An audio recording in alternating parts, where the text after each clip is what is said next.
గ్రామాల అభివృద్ధిలో కీలక పాత్ర పోషిస్తున్న జూనియర్ పంచాయతీ కార్యదర్శులు రెగ్యులరైజ్ చేయాలని కోరుతూ నిర్మల్ జిల్లా కేంద్రంలో ఆందోళన చేపట్టారు. స్థానిక ఎన్టీఆర్ మినీ స్టేడియం నుండి కలెక్టరేట్ వరకు భారీ ర్యాలీ నిర్వహించారు. కార్యాలయ ప్రధాన ద్వారం ఎదుట ఆందోళన చేపట్టారు. 3 సంవత్సరాల ప్రొబేషనరీ తరువాత రెగ్యులరైజ్ చేసి ఉద్యోగ భద్రత కల్పిస్తామని ప్రభుత్వం హామీ ఇచ్చిందని యూనియన్ నాయకులు అన్నారు. రాష్ట్రానికి జాతీయ స్థాయిలో గుర్తింపు తెచ్చేలా సేవలు అందించామని, వెంటనే ప్రభుత్వ ఉద్యోగులుగా గుర్తించాలని వారు డిమాండ్ చేశారు. అనంతరం కలెక్టర్ కార్యాలయంలో వినతి పత్రాన్ని అందజేశారు.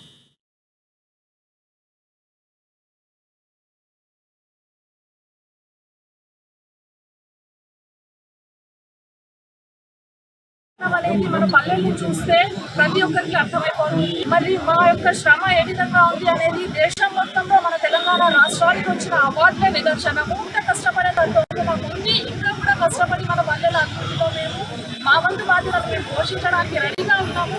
కానీ మా యొక్క శ్రమను గుర్తించి గౌరవ కేసీఆర్ గారు, మన గౌరవ సీఎం గారు అడగక ముందే వరాలనేటువంటి ప్రతి డిపార్ట్మెంట్ ఇచ్చారు. కానీ మా యొక్క ఈ పల్లెల అభివృద్ధి కనుక మా శ్రమని గుర్తించకుండా ఇప్పటికైనా సరే మా యొక్క శ్రమని గుర్తించి మాకు తగిన ఫలితాన్ని ఇచ్చి అనేది మన పల్లెల్ని చూస్తే ప్రతి ఒక్కరికి అర్థమైపోతుంది. మరి మా యొక్క శ్రమ ఏ విధంగా ఉంది అనేది దేశం మొత్తంలో మన తెలంగాణ రాష్ట్రానికి వచ్చిన అవార్డులే నిదర్శనము. ఇంకా కష్టపడే మాకు ఉంది.